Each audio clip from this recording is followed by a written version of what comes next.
పుష్ప 2 అన్ని రికార్డులను బద్దలు కొట్టింది. అల్లు అర్జున్ సినిమా ప్రపంచవ్యాప్తంగా 600 కోట్ల మార్కును దాటేసింది. ఇండియాలోనే 600 కోట్ల మార్కును దాటేసిన భారతీయ చిత్రంగా నిలిచింది. ఈ చిత్రం భారతదేశంలో దాదాపుగా 115.58 కోట్ల ఆదాయాన్ని రాబట్టింది. శుక్రవారం కలెక్షన్ క్యాష్ చేసుకొని మరింత మొత్తంలోనే 383.7 కోట్ల నెట్కు చేరుకుంది.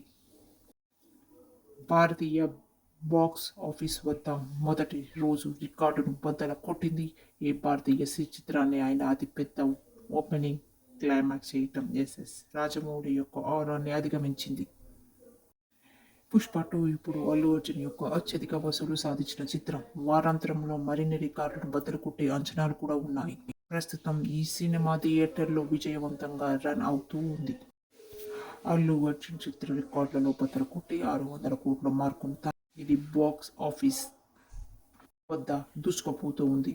కేవలం 300 రోజులు 600 కోట్ల రూపాయలను దాటివేసిన ఏకైక చిత్రం భారతీయ చిత్రంగా ఈ చిత్రం పుష్ప 2 నిలిచింది. Congratulations all Pushpa teams. Please subscribe.